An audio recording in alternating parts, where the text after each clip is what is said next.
Hey Hunters, Halozoo here for another D&D 5.5 preview. So this is going to be looking at the 5.5 project as I'm updating it for 2024, or post 2024 D&D. So this one, of course, we're going to see some changes based on that version. This time for the Cleric. So we're going to be looking at the Cleric and how it has changed post 2024 for my special homebrew project for D&D 5e, which is just a big rewrite that slowly gets crazier and crazier, and this is no different. Yeah, it's stupid. Uh, Regardless, let us get into the Cleric. So, at first level, we'll have the Divine Domain, the Holy Doctrine, which is the Divine Order, just renamed. We also get Spellcasting, and then Domain Channeler, which is a entirely new feature thrown in just to have a new feature. Second level, we have Channel Divinity. So this is when you get Channel Divinity first. Then at third level, we get a Domain feature. So this is now when you get the Channel Divinity, of course. And Channeled Ward, which is just a ability that affects Channel Divinity, so it's another upgrade, but in general. Fourth level, ability score increase in feat. It's just how it is. Then at fifth level, we have Sacred Blessing and Seer Undead. So you'll notice that the blessings have been moved up to start at fifth level when you'd get extra attack and all that sort of stuff. And then Seer Undead is just back from 2024. Then at sixth level, we get a domain feature as usual. Seventh level is going to be Expanded Censure. This is a new feature that I might be cutting for something else, but I'll explain why. Eighth level, ability score increase in feat, as usual. Ninth level is Cleric's Communion. So this is actually coming over from 1D&D playtests. So they're just going to have this as a new feature. They also get improved Channeled Ward, so there's an upgrade to Channeled Ward that happens here. 10th level is Divine Intervention. 11th level is a Domain feature, so you now get another Domain feature over here. 12th, ability score increase in a feat, as usual. 13th is Improved Sacred Blessing, so you now get the upgrade slightly earlier. 14th is Expanded Censure, so you get to just have a buff to your just a second choice of it, and you'll see what that does soon. Then at 15th we get a Domain feature. This is the one from 17th moved forward, by the way. 16th, ability score increase in feat. 17th is Improved Divine Intervention now. So note this is not the wish part. This is just an upgrade to the normal Divine Intervention. 18th is Improved Domain Channeler, which is a upgrade to the new feature. 19th, ability score increase in feat, as that is part of the base character level progression. Mostly so you don't fall behind on those. That's the reason I wanted to do it. Because I'm not really a fan of the, multi-classing screws you over for stats. But to make up for it, though, you have to have 4 levels in your current classes to multi-class now. 20th level, though, Deific Miracle.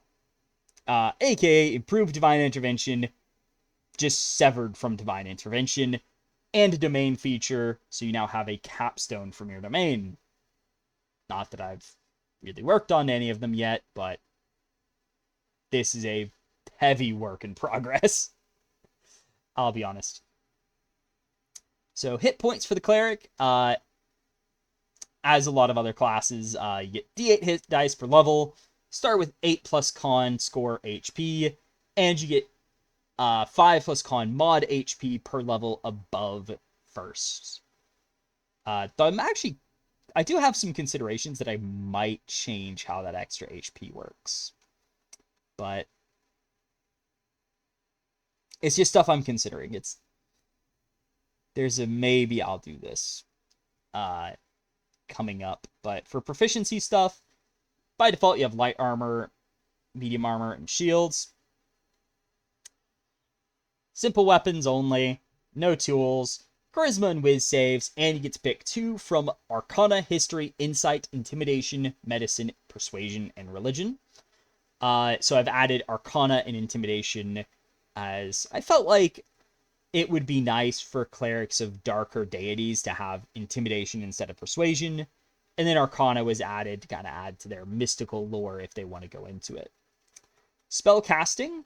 So you still have Wisdom as your spellcasting modifier. Focus is always a holy symbol, though there will be explicitly a holy staff option. Cantrips, as shown in cantrips column, so it's...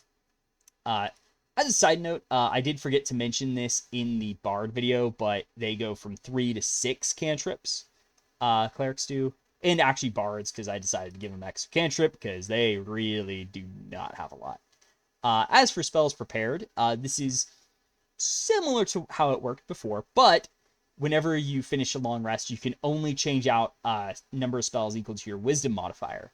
This is something I want to experiment with and consider. So rather than being able to change your entire list, minus domain spells, you instead have a limited number you can change. But I don't think this is going to matter too much most of the time. It's just no, you can't change your entire list each day. You are limited to how many you can change. Then at first level, we have Divine Domain and Spellcasting. You also get a Holy Doctrine of your choice. So you can choose to be a Chaplain, Crusader, Disciple, or Templar. So there's now 4 instead of just 2. Crusader is the heavy armor and martial weapons option, but they now also get to use Wisdom instead of Dex or Strength for weapon attacks. The Disciple is the Thaumaturge, and they get proficiency with 2 of the following in Arcana, History, Nature, and Religion. They can use Wisdom instead of Intelligence for those skills, and you learn a Cleric cantrip of your choice. Chaplain is a new one that just gets heavy armor, but they get an extra Cleric skill of their choice, so you get to choose 3 of these. And then you can use Wisdom instead of Intelligence for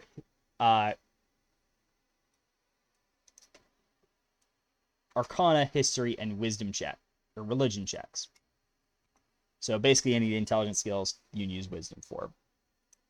The Templar, meanwhile, is another new one. They give you martial weapons only, but you also get your choice of acrobatics, athletics, sleight of hand, or stealth. So they're kind of modeled after the Avenger in a way, from 4th edition, and you can use Wisdom instead of Dex or Strength for weapon attacks. So, yeah. So there is some similarities with some of them. Like, the Chaplain has the Wisdom for skills. But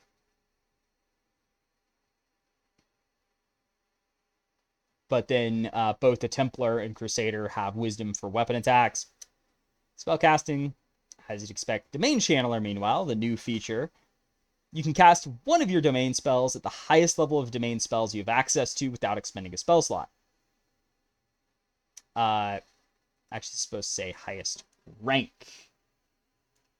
since that's how it's referred to now. And you can only do this once per day until 18th level, where you get this back with a short rest as well. So, yeah, you just get a free use of a domain spell. That's it. Simple as that. But it is something that I feel like adds a bit more to it, where it's like, oh yeah, you get to cast one of your domain spells for free each day.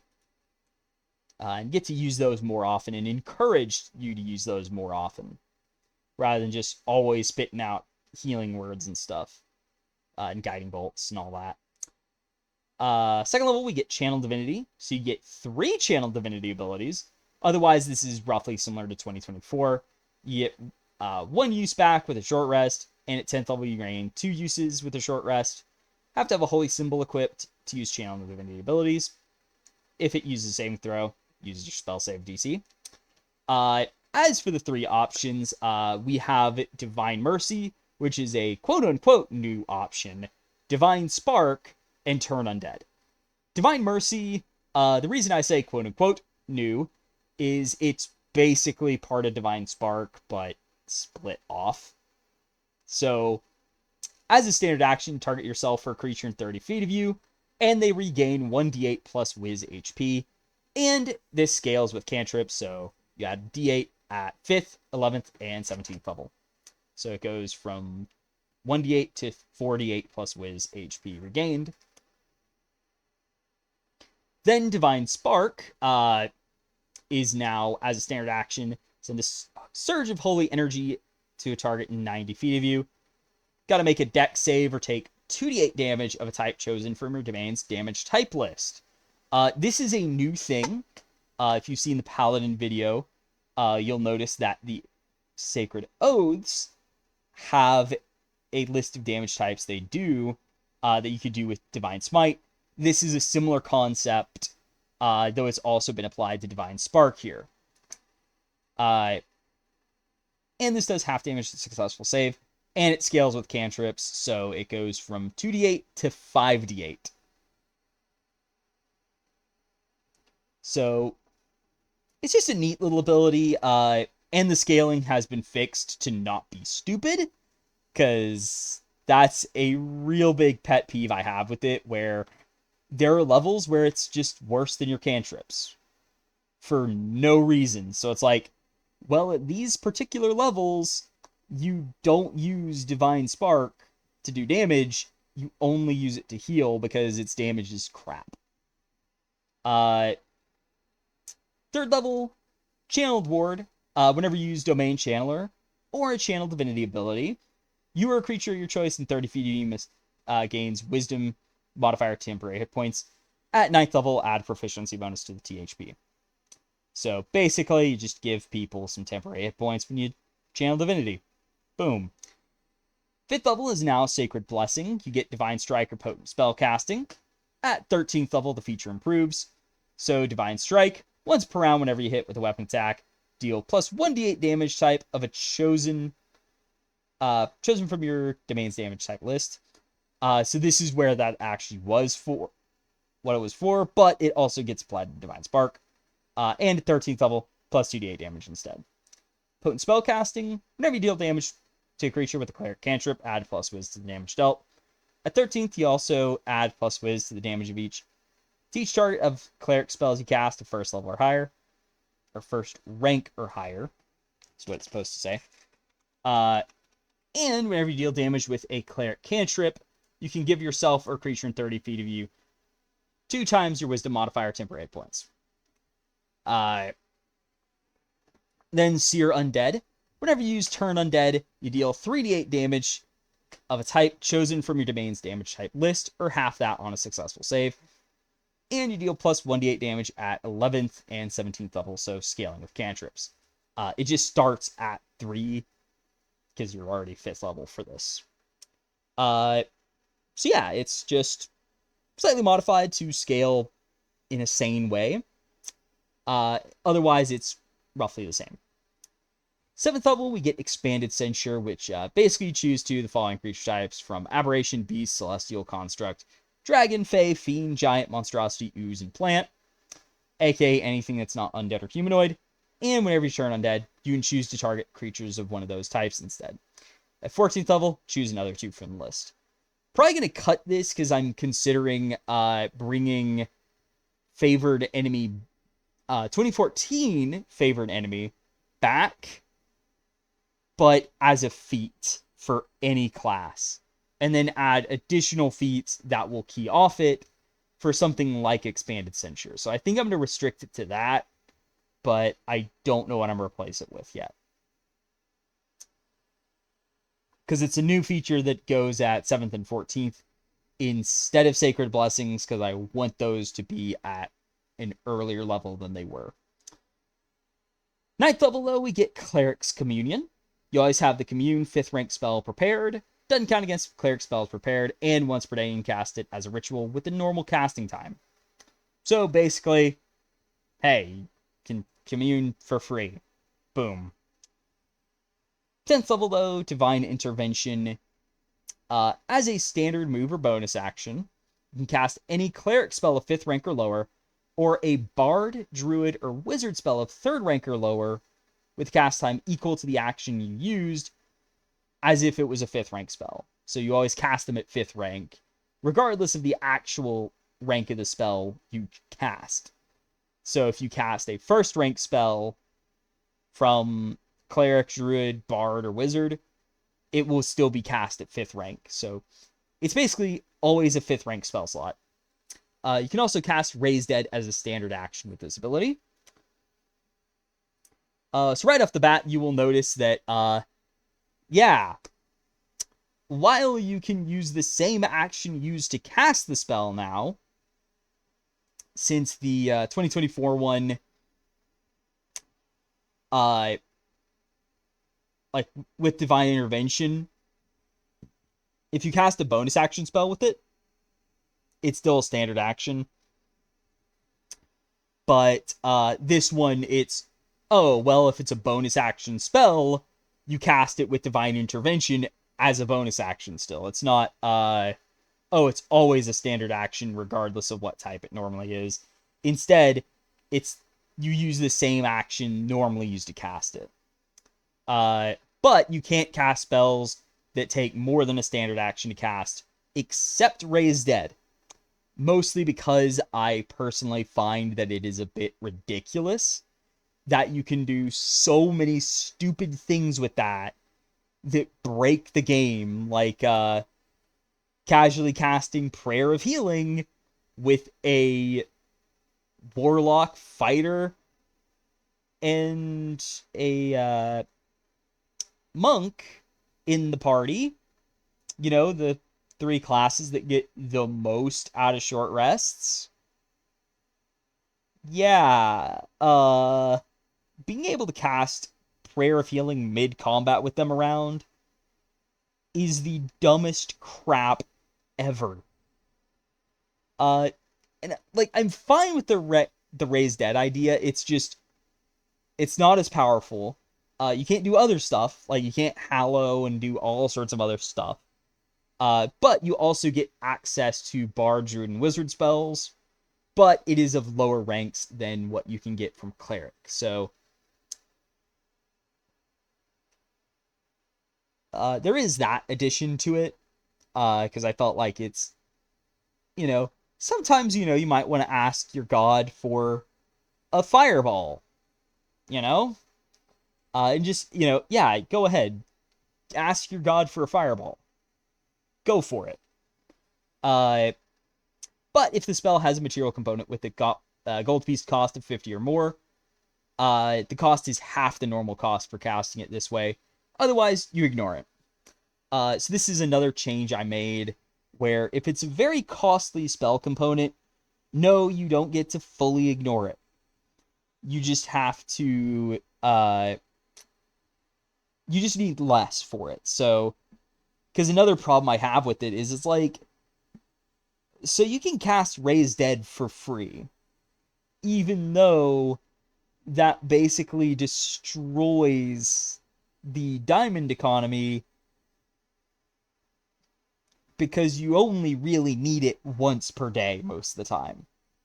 You're rarely ever going to need it more than once, unless things go really badly, which I won't deny it can happen. But with Divine Intervention in 2024, it's like, so wait, I can just cast the spell for free once per day. So why would I ever not cast it with Divine Intervention unless you're in the aforementioned Fighter, Monk, Warlock party, in which case, yeah, no. your divine intervention is going to be reserved exclusively for prayer of healing, because it's stupid now. Because it doesn't even matter that, yeah, you can only prayer of healing for a short rest once per day. That doesn't matter when divine intervention is once per day. And it's still just, after you use it, can't use it again until you finish a long rest. 17th level, the improvement is now just, you can cast cleric spells of 7th rank or lower, and bard, druid, or wizard spells of 5th rank or lower, as if they were 7th rank instead of 5th. And you can cast resurrection as a standard action now. So yeah, you get an even better revival spell. So basically it's just, oh yeah, you get more powerful spells now. As you can access up to 7th rank for cleric, up to 5th rank for other classes. Then 20th level is Deific Miracle. So as a standard action, you can cast the Wish spell. After you use this, can't use it again until you finish 2d4 long rests. So basically, what improved divine intervention does, but it does not take the use of divine intervention away from you. So using it does not mean you can't use divine intervention anymore. Instead, it is a separate thing that is a separate resource to use.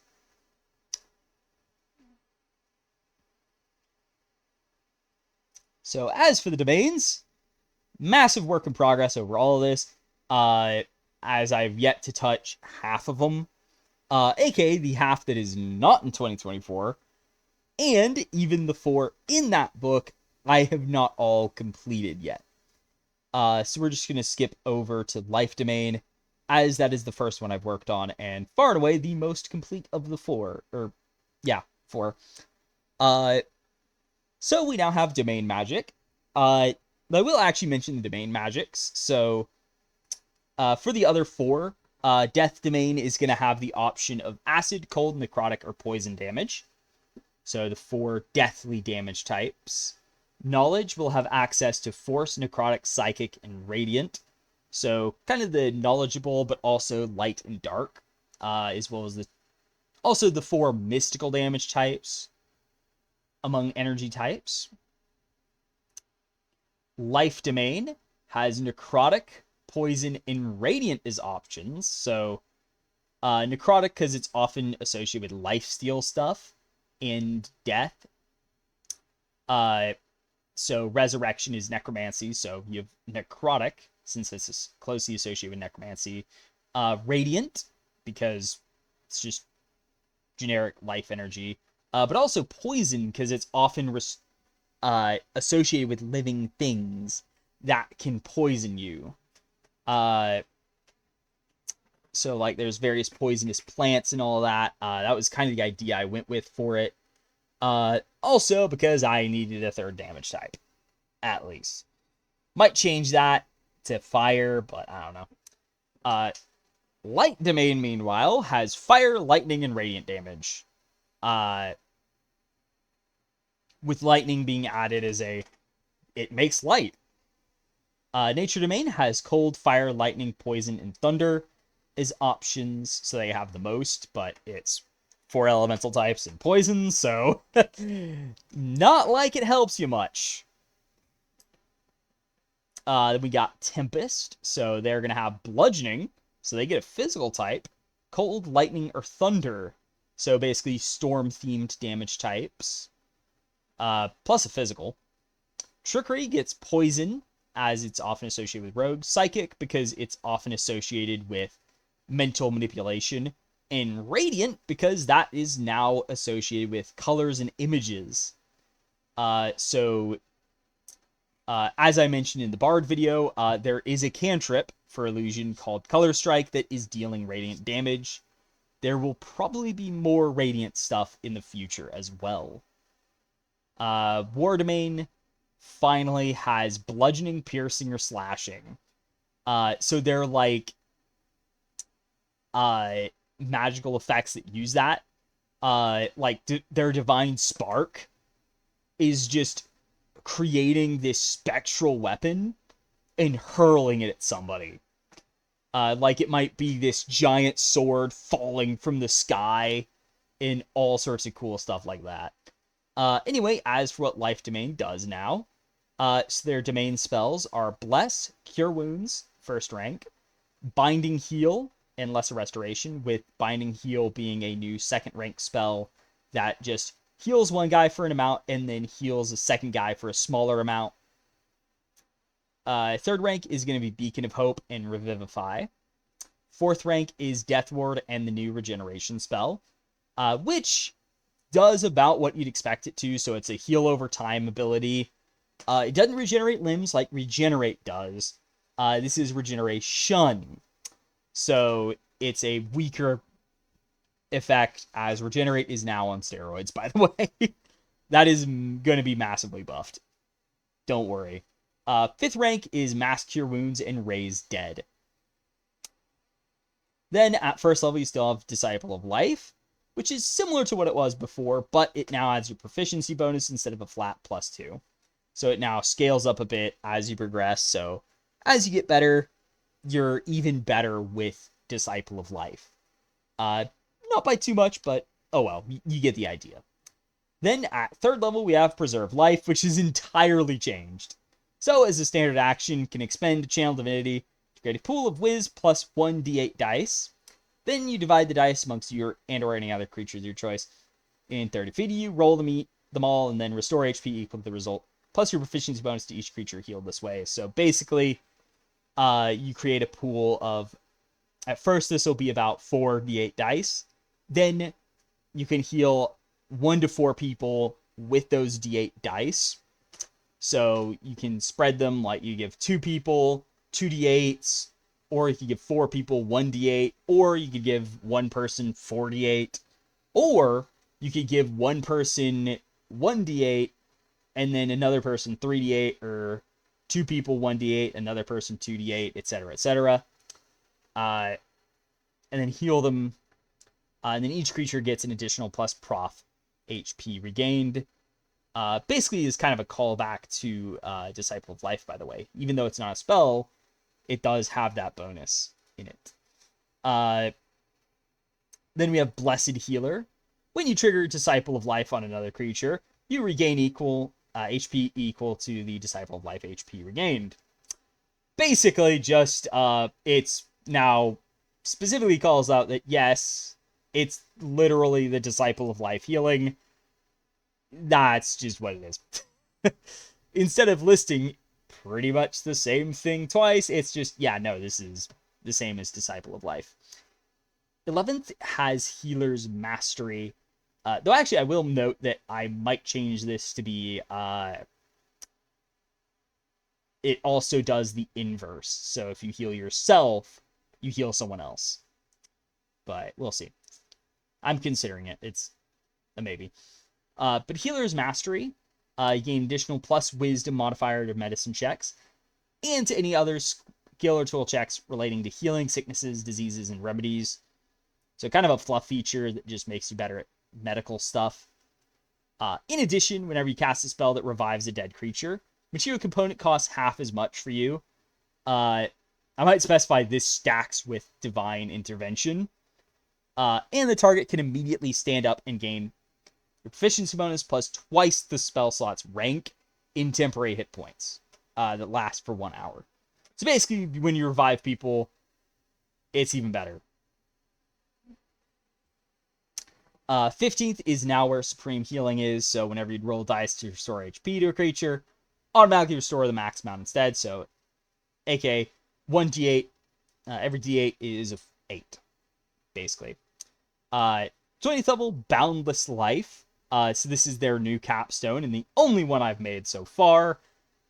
Basically, at the start of your turn, if you're at 1 HP or higher, you regain 8 hit points. Then, each creature of your choice in 15 feet of you that's at 1 HP or higher regains 4 HP.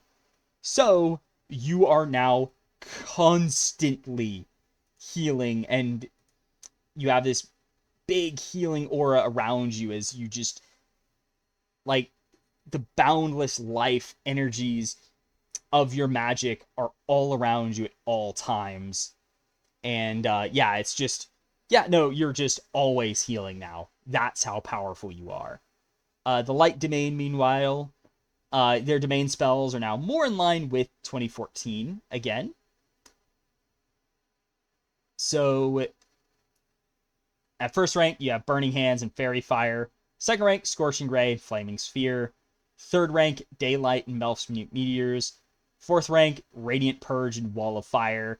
Fifth rank is Dawn and Flame Strike. Also, Radiant Purge is a new spell from Cons of Dragon Sky to Tarkir that basically is just a big blast somebody with Radiant, and it also does more damage to summoned creatures. Then first rank is, or first level, also for is going to be where Warding Flare is. So whenever a creature 30 feet of you makes attack roll against you or another creature you can see, you use reaction, impose disadvantage on that roll. With use of the ability per day, but you regain 1 expended use when you finish short rest, and all when you finish a long rest now. So you do get some back on a short rest, always. Third level is Radiance of the Dawn still. As a standard action, you can use Channel Divinity to create 30-foot emanation centered on you. All magical darkness in the area is instantly dispelled unless it's from a caster with a class level higher than your cleric level. So basically, if like a 4th level wizard creates darkness, you can't dispel it with Radiance of the Dawn unless you're 4th level or higher.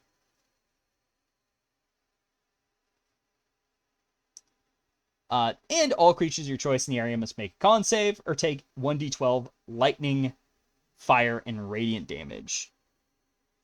So you just blast everyone with radiance, specifically the domain damage types, and half that on a successful save, and the scales with a cantrip. So this just does a lot of light-based damage. 6th level, we have improved Warding Flare. Whenever you use Warding Flare, target of the triggering attack gains 2d8 plus Wiz temporary hit points, and you regain all uses of Warding Flare when you finish a short rest. So basically kind of what it does in 2024, but they're like you always got some back on a short rest. 11th level, Sun's Wrath. And I might just remove that, regain all expended uses, but oh well. Sun's Wrath, when you deal fire, lightning, or radiant damage, choose to instead deal fire, lightning, and radiant damage. In addition, whenever you deal damage of those types, you can choose to reroll up to Wiz damage dice and use a second result. So basically, you're even better with fire, lightning, and radiant damage. I might also modify the domain spells a bit more to kind of refine it to what I want it to be. Corona of Light at 15th.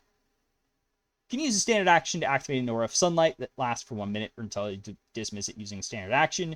Emit bright light that counts as sunlight in 60 feet of you, and dim light now 60 feet beyond that. So it's now 60 and 60 instead of 60 and 30 for some reason. Creatures of your choice in the bright light have disadvantage on saving throws against any spells and abilities that deal fire, lightning, and or radiant damage. After using this feature, you must finish short or long rest before using it again. So yeah, you're just even better with just lots of light now. 20th level, work in progress. No idea what it's going to be. There's Nature Domain and Tempest, which I have not worked on. Just like Death and Knowledge. Trickery. So they're domain spells. We have at first rank, Charm Person, Disguise Self. Invisibility and Suggestion at second rank. Enemies Abound and Major Image at third rank. Charm Monster and Polymorph at 4th rank, and then 5th rank has Dominate Person and Modify Memory. Trickster's Blessing now gives you proficiency in Stealth and either Deception, Sleight of Hand, or Thieves' Tools. So you always have Stealth proficiency now, since you do actually care about Stealth. However, you can also choose another Rogue-themed skill, or basically like a rogue or trickery themed skill is what you get. So I might also have and then it also still has the standard action to give up to Wiz creatures of your choice in 15 feet of you, plus Wiz to stealth checks, and they ignore the armor penalty for stealth for 1 hour, and you can use that once per day. But it's now a group buff as well.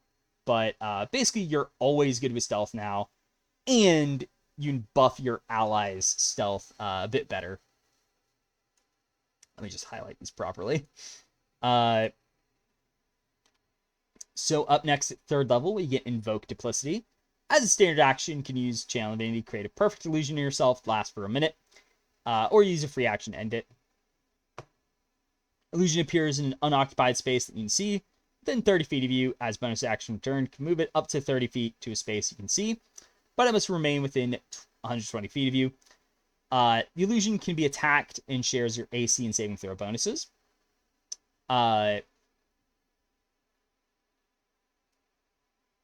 Actually,